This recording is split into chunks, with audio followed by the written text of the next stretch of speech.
have two presentations today from Dr. Louise Parks and Dr. Jennifer Whelan.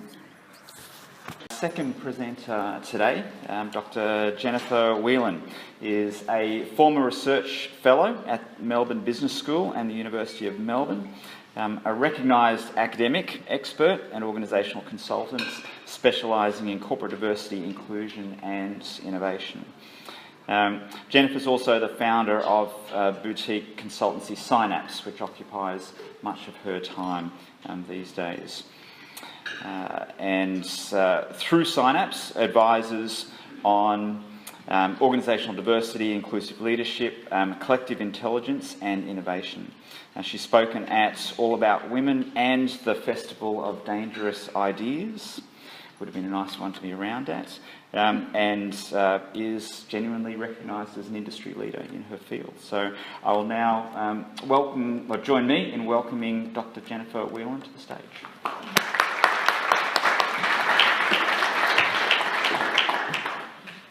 Good morning, everybody. It's just lovely to be in Brisbane. It's the first time I've seen the sun in a long time. I'm from Melbourne.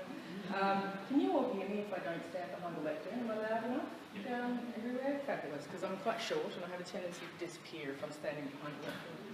Thank you for your lovely introduction and for having me up here to speak to you this morning.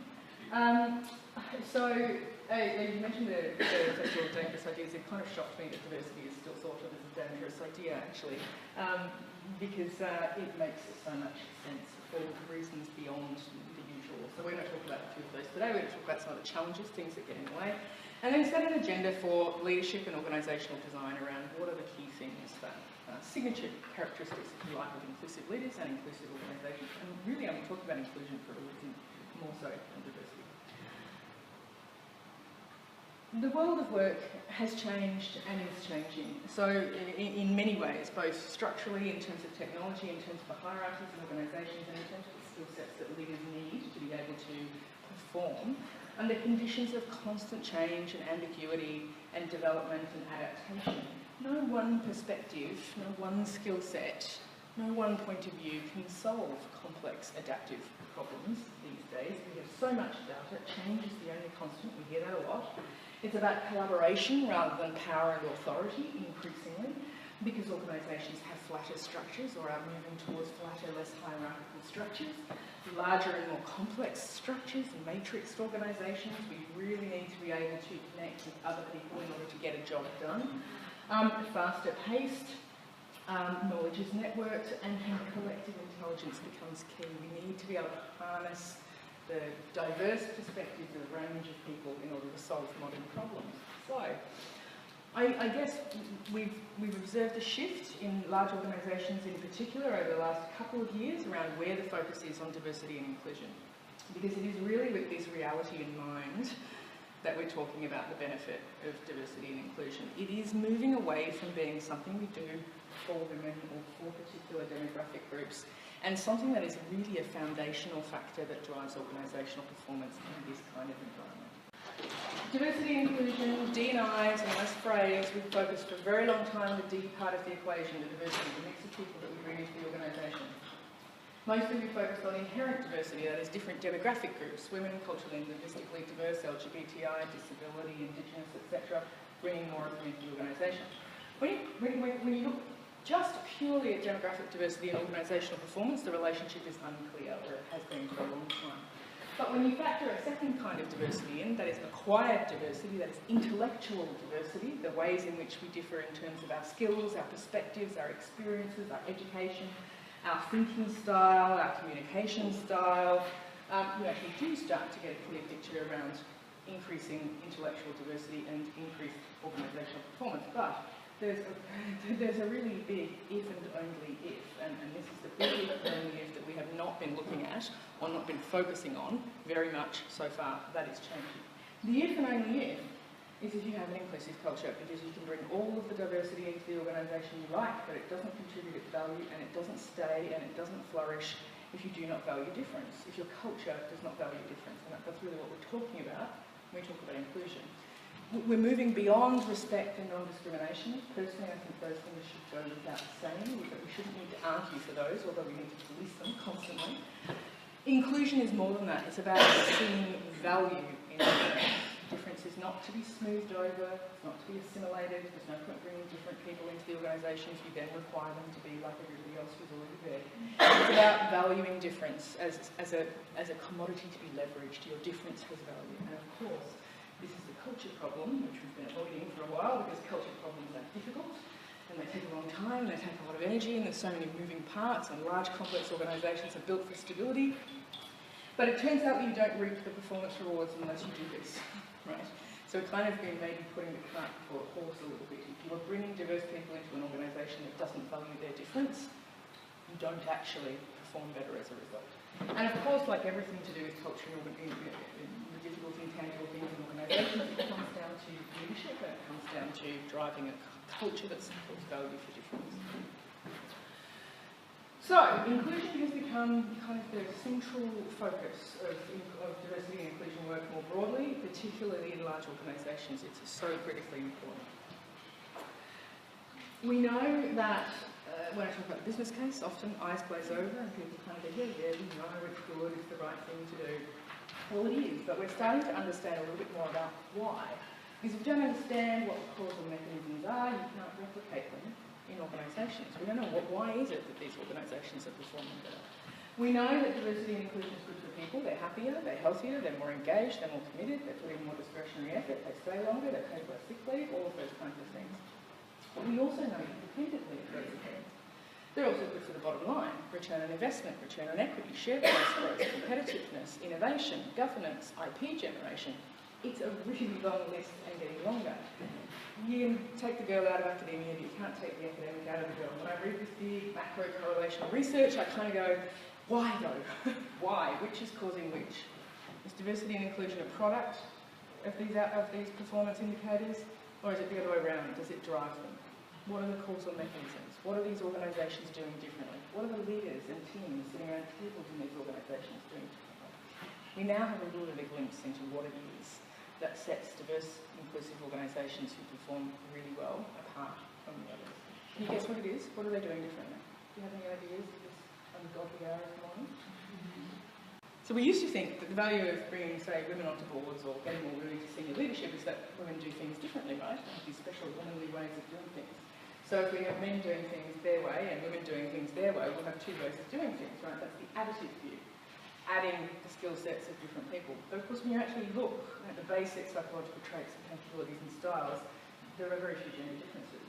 Some wonderful research out of MIT comparing all male and all female teams at complex problem solving. They start with a male team, and add a woman, performance goes up, add another woman, it goes up again, add another woman, it goes up again. But once you have more women than men, it starts to go down. So when you compare all male and all female teams, no difference, exactly the same. Neither performs as well as a diverse team, a balanced team. What's going on? What are they doing differently? It's not a manly and a womanly way of solving the problem. They're both doing it differently in the presence of people who are different. We kind of call this, it's exponential, so it happens across every brain at the table. It's not this additive process. But when I am working, I perform better when I do it with people who are different to me, who do it differently to me. So it's that diversity makes me smarter. Your difference makes me smarter. Why do you think that happens?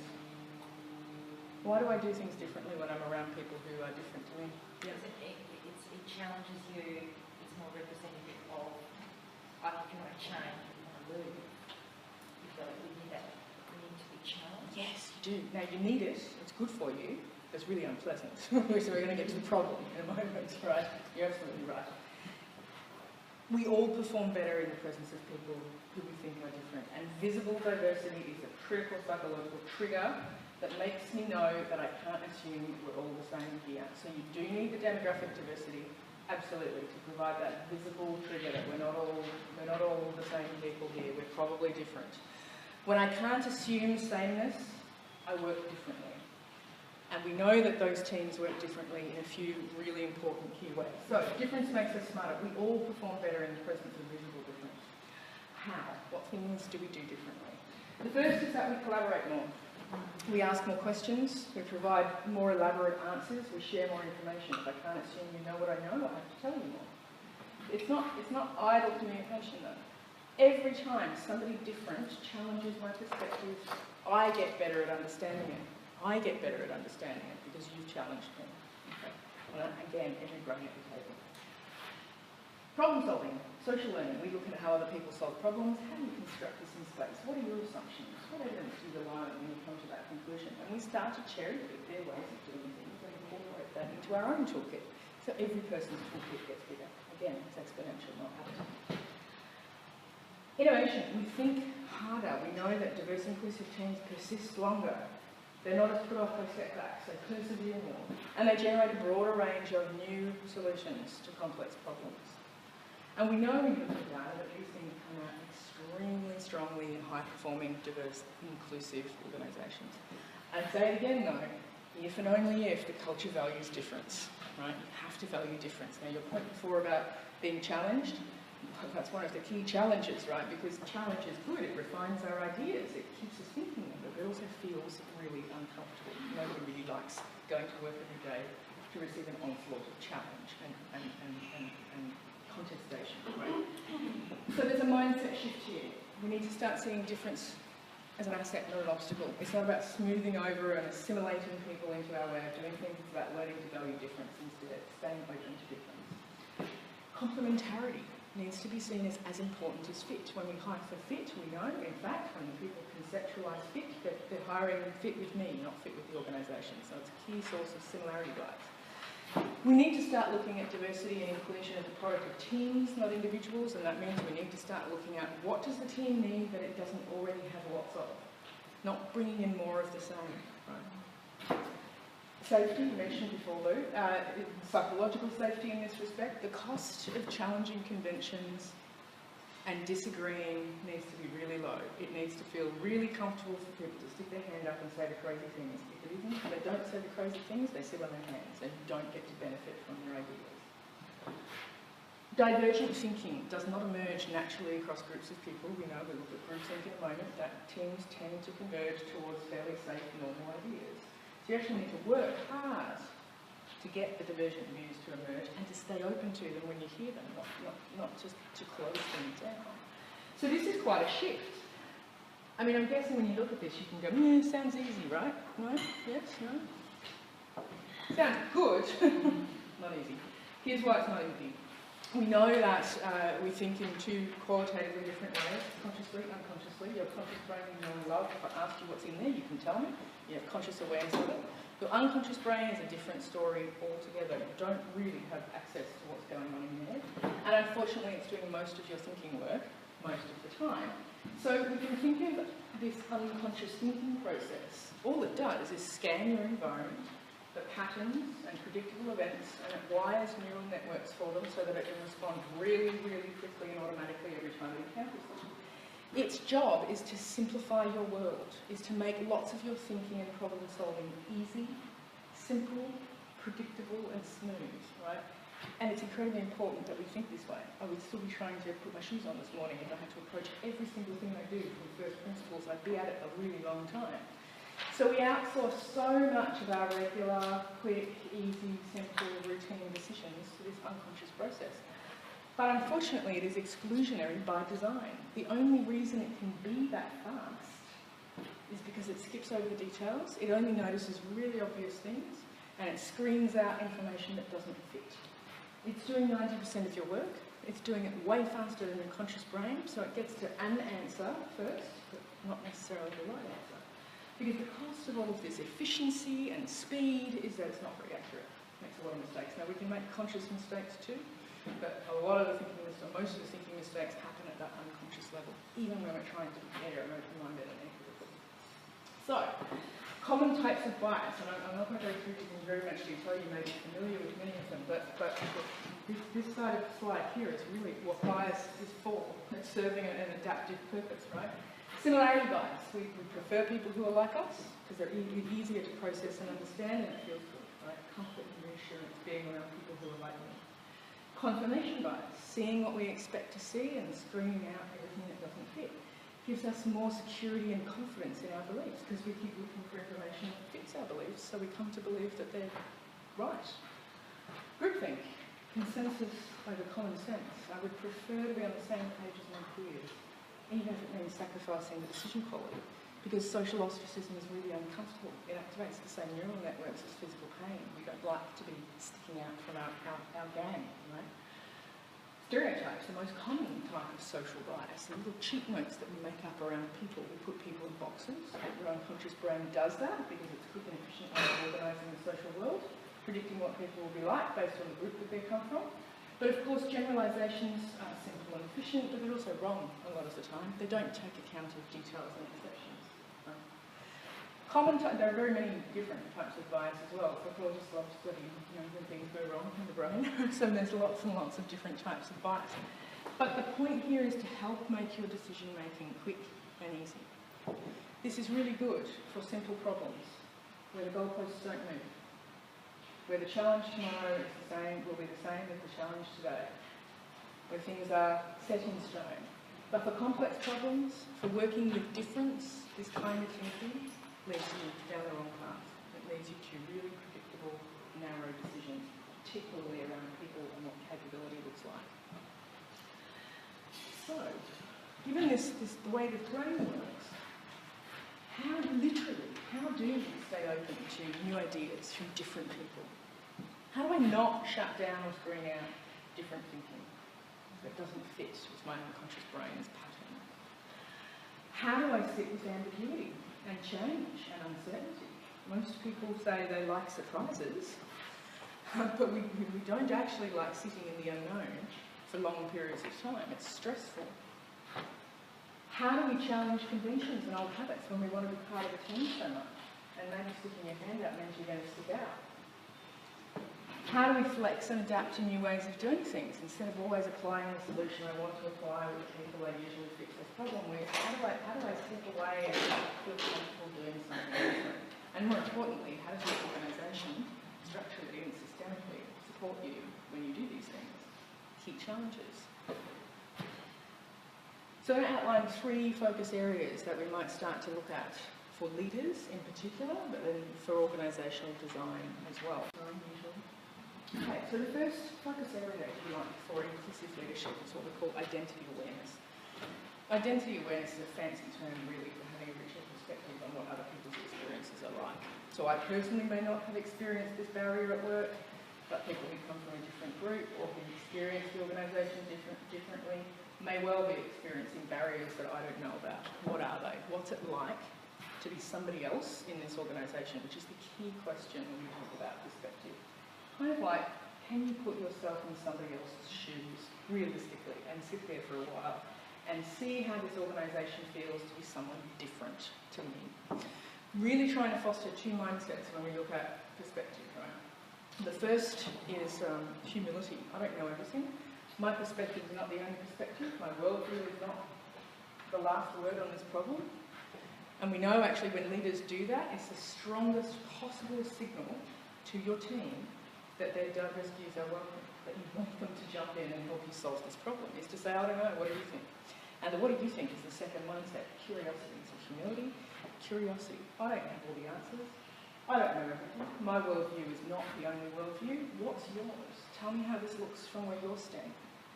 How do you see this problem? What are your assumptions? What do you see that I don't see because of where I'm standing? Leaders who have this are able to understand how to make diverse people feel included, how they can ameliorate some of the barriers that some people might feel that they personally haven't experienced. There's another payoff to identity awareness too, which is probably one of my pet areas, which I tend to over-focus on. But if you have a really rich perspective, you are a much more flexible thinker and problem solver. You can actually conceptualise problems in different ways by virtue of literally taking a different position and seeing what the world looks like there. It's a cognitive point too. But this is really around getting to know people, getting to understand that the system, the culture, does not treat everybody the same. It may apply the same treatment to you, but depending on the group you come from, you experience that differently. So what are other people's experiences? And how can I leverage those? Second skill set is cognitive skill set. And this is how, to the previous slide, how do I literally keep an open mind? How do I stop my unconscious brain from foreclosing around all of those simplistic patterns? How do I do that? And especially, how do I do that in the moment when it matters, rather than thinking about it after the fact when I might have become aware that I was rushing a decision or making a comfortable, easy decision. And there are two areas of cognitive training, if you like, that we can train leaders on to help them make better decisions. The first is a short-term stopgap. You can go away and do this tomorrow or today, for example, is critical thinking skills. Incredibly powerful way of increasing the robustness of thinking and decision-making processes. A vast library of critical thinking hacks, if you like, that we can put around strategic decisions, complex problems, people decisions, to increase leaders' reliance on data and their ability to analyse it and make evidence-based decisions rather than relying on gut, because we know gut is unconscious and bias-prone. It feels good, but it doesn't tend to produce correct answers all that often. So that's a short-term thing, right? Changing your unconscious thinking processes is a very, very long endeavour. It takes a long time to unwire those habits of a lifetime. They don't disappear just because you've become aware that you have some bias, and everybody has. So these are really ways to insulate our decisions against the impacts of unconscious thinking processes. The second area of cognitive training is actually a long-term, how can I start to tease apart some of these thinking patterns and exert more control. There's a few ways of talking about this particular kind of training. We call it often attention and awareness training. You might know it as mindfulness, thank you. There's one every time. It's the same thing. What you do when you practice mindfulness, you are essentially training your brain to have greater awareness of what you're thinking and reacting to and feeling and noticing and missing, and keeping your attentional control where it needs to be while you're making a decision. So it's not off wandering to the next thing, and it's not still sitting on the last thing, and it's not reacting to something that feels unpleasant, but is actually irrelevant to the decision-making process. So attention, we know from the research around mindfulness, if you put this in a well-being context, of course, is incredibly powerful, and that's typically what's used for in organisations. But in fact, the cognitive performance benefits of mindfulness training are huge. Objectivity, focus, attention span, concentration, complex problem solving, creativity, innovative thinking, all increase with simple mindfulness practices that don't require meditation cushions and don't require hours and hours and hours of your day. So we know we can start to detect neural architecture changes, which is what mindfulness is doing, it's rewiring you, with as little as 10 minutes a day. Don't even have to be consecutive minutes, either. So mindfulness training or attention and awareness training, if you want to get past that idea that it's a well-being thing, is an incredibly powerful way to give yourself more control over what you're thinking. It enables you to notice it when it happens and interrupt it. To create those vital few seconds, unconscious thinking is very fast, vital few seconds for me to notice something else, for me to make a different decision, for me to inhibit my gut reaction and think a little bit longer about something. The third agenda item, if you get through inclusive leaders, is how can I make small micro-habit changes to the way we work every day, the way my team runs, the way I do meetings, the way I make sure everybody participates, the way I go find out how other people do things. So small changes. There's a fabulous book called Inclusion Nudges. I strongly recommend it. It contains lots of examples of small tweaks to everyday processes. We know from habit change literature that the smaller the change, the easier it is to do it often. The more often you do it, the quicker it becomes a habit. The more it becomes automated, the easier it gets. Right. So small tweaks to how I run meetings, to how I do performance review, to how I have conversations, to how I use language, can make a big difference to that everyday felt sense of inclusion for people who are different. Finally, of course all of this happens. What leaders do happens within a system and a structure and a culture. So what do we need to be thinking about from the perspective of behavioural design? How can we help people do the unbiased thing naturally? How can we make it easier to do the unbiased thing? Language is incredibly important. We know from our recent DCA campaign on that use of the word "hey guys," right? So we don't need to go politically correct mad here, but language is really important. We know, for example, in job advertisements, more women will apply for the role if you use relationship management instead of stakeholder management, despite the fact that those two activities are exactly the same thing. Language is really important as a signal for what we expect, what we reward, what you need to look and sound like to get ahead here. Very important. Reward the right behaviour. There's no point asking leaders to go out and be inclusive if you do not reward them for inclusive behaviour. It has to sit there on KPIs as something that is valuable to leaders to spend time and effort doing.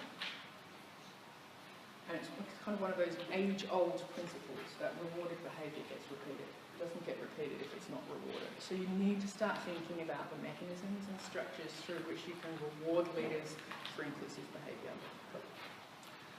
Making objectives easier in certain processes. There are lots of different ways this happens now. We know blind recruitment processes or removing personal identifying information from resumes has become incredibly common and is incredibly effective at ensuring diverse pools through the shortlist process. I mean, the blind audition research out of orchestras is fairly startling in terms of the extent to which we see differences that actually aren't really there.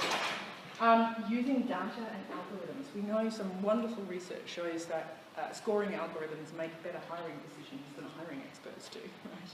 Because they're not influenced by all of those intuitive things that are not evidence-driven. They don't feel as good because we're not in control when an algorithm makes the decision, so you feel like it's not as effective, but it is in fact a predictor of a higher performing hire. And using objective metrics to measure our progress. And engagement work is one of the key ways in which organisations increasingly do that now. I'm going to stop there and invite some questions if we've got a couple of minutes for some questions. Questions, Jennifer? Thank you.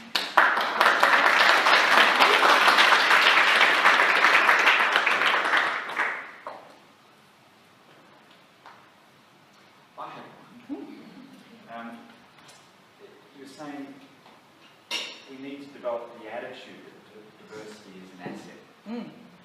How do we get there? Yeah. So the unconscious brain is what gets in the way, because the unconscious brain cleaves to things that are safe, that are familiar, that feel good, that feel easy. You know, one of the basic mechanisms of unconscious thinking is that familiar information is easier and faster to process. It's not an emotional thing so much as actually just a mechanical thing. I can process the information more quickly and more easily if it's familiar to me. And so that's what it's drawn to. And so that's one of the key things. So my unconscious bias is still front and centre of the diversity and inclusion development agenda. It's incredibly difficult to do, but practice makes perfect. And we know that actually if you learn to sit in ambiguous environments and monitor your emotional regulation while you do it, which is quite mindfulness is up there as a key skill, it gets easier over time. But it's hard. The comments about sort of perspectives and richness made me think about the SBS series of Back to Where You Came From. It was titled something like that, but it was kind of giving them a very rich experience of the other side of things. And that's it. So there's this thought bubble, right, where we kind of occasionally go, oh my God, I can imagine what that felt like. That's actually really just usually a thought bubble for most people. You don't actually typically take very much time to sit in somebody else's experience. And you can just talk to people in the organisation who are different. If you're dealing with a senior leader in the mining, explosives mining industry, if you had to go to a HR forum for the first time in his senior executive career, he was sitting in a room full of women and he was the only bloke and he said, I mean, it shouldn't have mattered, but I felt like just went ahead, right? And that's probably the first time in my professional career in a mining company where I've actually felt like that. So now I can imagine, actually, even if there isn't a lot of horrible blokey bullying stuff going on, just being different gives you a different experience of the situation. If you are not the majority, if you are not the same as it, if your face is not the same as everybody else's face, it feels different. So leaders need to understand that as invisible barriers. Yeah. Thank you, Jennifer. I really enjoyed the presentation. I'm just interested in your thoughts about that measuring and rewarding that diversity, that divergent thinking. In my experience, some of the best projects are where we can do that and celebrate that. Do you kind of point to some strategies that would assist kind of measuring what the success of that? So inclusive behaviours need to be explicitly in your what does a leader look like, so all of our competency frameworks and our KPIs and performance reward mechanisms, right? And they need to be positioned on that list in a place where it matters for me to perform against this, not down the end where there's no at-risk bonus involved, so it doesn't really matter. They need to be positioned to the degree where it matters. If I don't do this, it matters. Ways of measuring that, 360s, are probably far more effective than going and asking the leaders, are you inclusive? Because of course they're going to say, yes, I'm really inclusive. That's not what it's about. Asking the people who work with and report to leaders what their experience of the culture their leader has created for them is incredibly important and not often done with relation to inclusion particularly.